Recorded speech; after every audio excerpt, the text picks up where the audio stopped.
मुसलमान की लड़ाई हमारी लड़ाई है और हमारी लड़ाई आपकी लड़ाई है। तुमने दलितों की जमीनें ली, हम चुप रहे, लेकिन हम चुप नहीं रहे, फिर भी दबी जबान में अपनी आवाज उठाते रहे। इस लड़ाई को केवल दिल्ली तक सीमित नहीं करना है, पूरे हिंदुस्तान के एक एक सूबे में लेके जाना है और यकीनी बनाना है कि ये जो धक्का है हम बर्दाश्त नहीं करेंगे। जैसे किसान भाइयों ने 1 साल तक बॉर्डर पर लड़ाई लड़कर सरकार के घुटने लगा दिए, सरकार मान गई कि हमको बिल वापस लेना पड़ेगा। तो अगर वक्फ बोर्ड की जमीनों को बचाना है तो आप भी इस लंबी लड़ाई के लिए तैयार रहें और हम आपका पूरा साथ देंगे। और उसके लिए अगर हमें जंतर मंतर पर भी 1 साल बैठना क्यों ना पड़ जाए, हम आपका पूरा साथ देंगे। और यदि हमें यह ऐसा लगे कि हमको यूपी और दिल्ली का बॉर्डर सील करना है तो हम उसके लिए भी तैयार रहेंगे।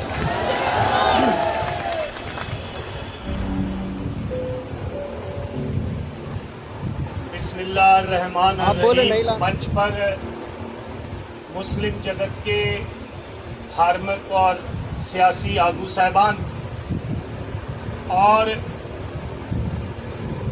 पूरे हिंदुस्तान से आए हुए मुस्लिम भाइयों, मैं आज यहाँ पर आपको ये जताने आया हूँ कि इस लड़ाई में आप अकेले नहीं हैं, हम आपका पूरा साथ देंगे।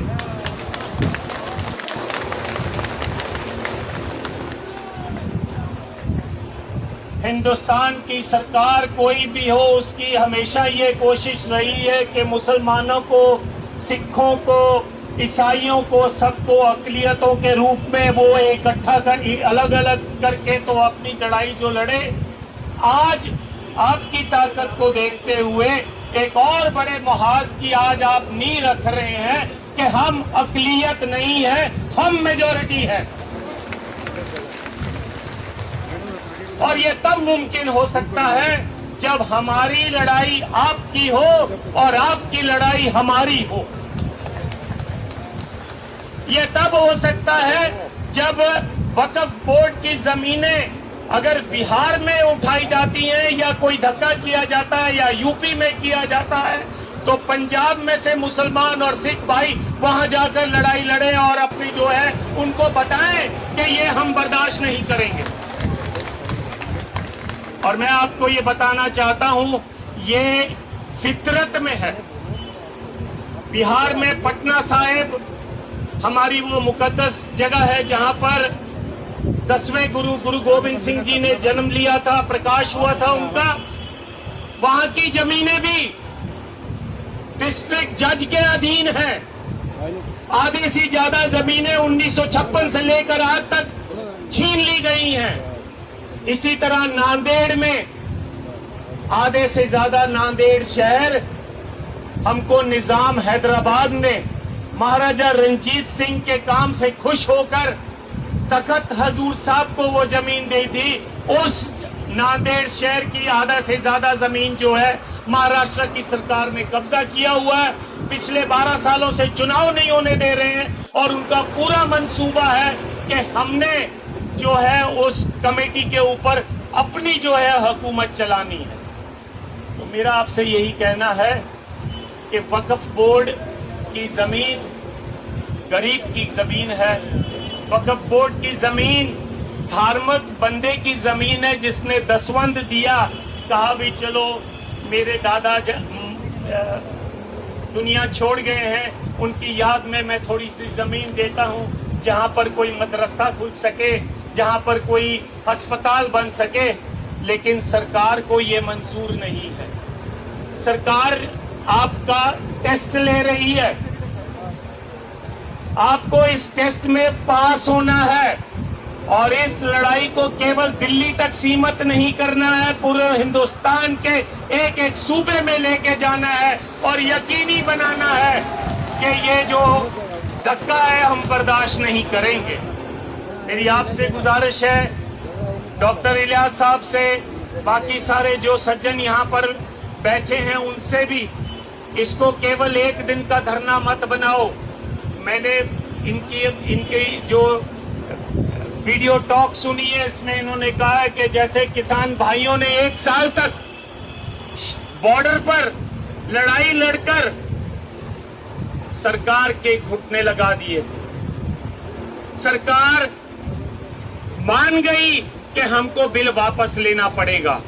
तो अगर वक्फ बोर्ड की जमीनों को बचाना है तो आप भी इस लंबी लड़ाई के लिए तैयार रहें और हम आपका पूरा साथ देंगे।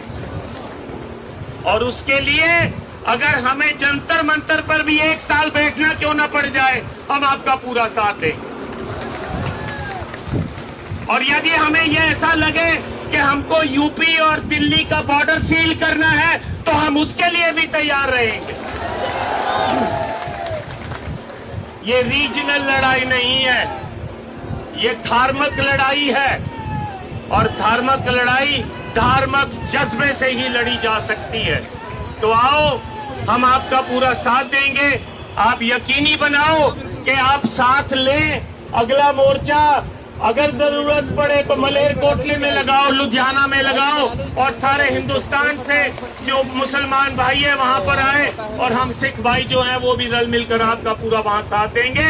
और सरकार को एक मैसेज देंगे, मुसलमान की लड़ाई हमारी लड़ाई है और हमारी लड़ाई आपकी लड़ाई है। तुमने दलितों की जमीनें ली, हम चुप रहे, लेकिन हम चुप नहीं रहे, फिर भी दबी जबान में अपनी आवाज उठाते रहे। तुमने ट्राइबल्स की भी जमीनें छीन ली है।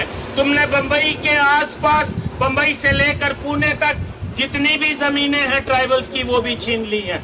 लेकिन अब वक्त आ गया है, इनफ इज इनफ। अब बर्दाश्त नहीं होता।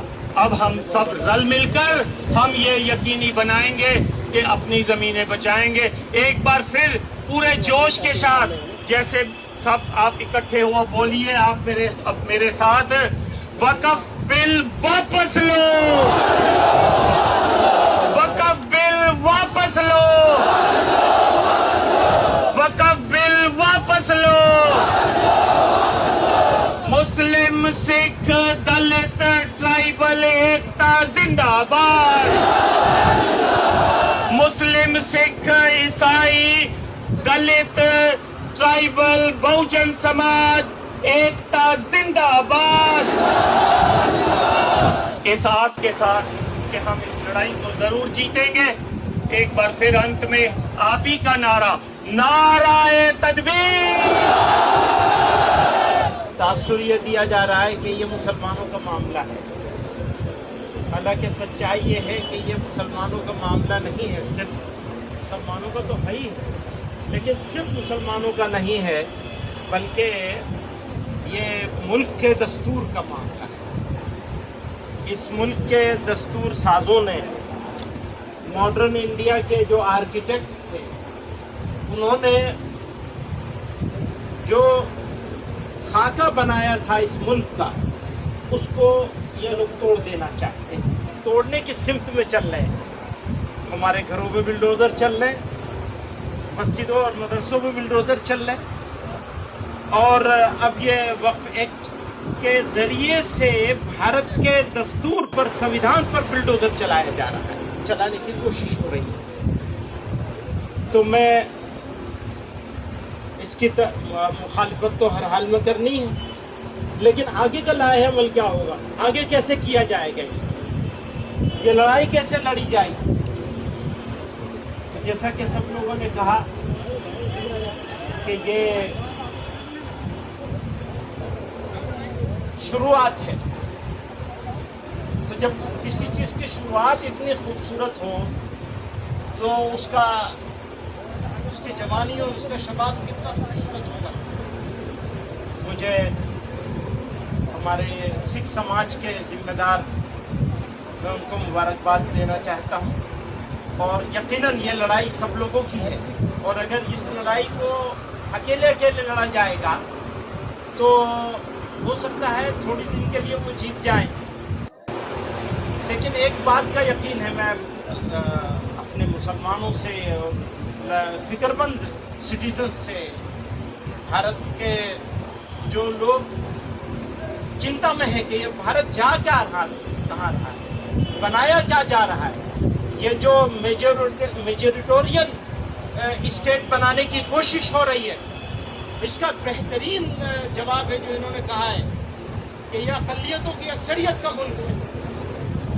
हमें सिर्फ हमें नहीं जमा होना है, बल्कि हमें अपने साथ और भी सबको जमा करना है। एक बात यह है। दूसरी बात यह है, हर लड़ाई के लिए कुर्बानी की जरूरत है।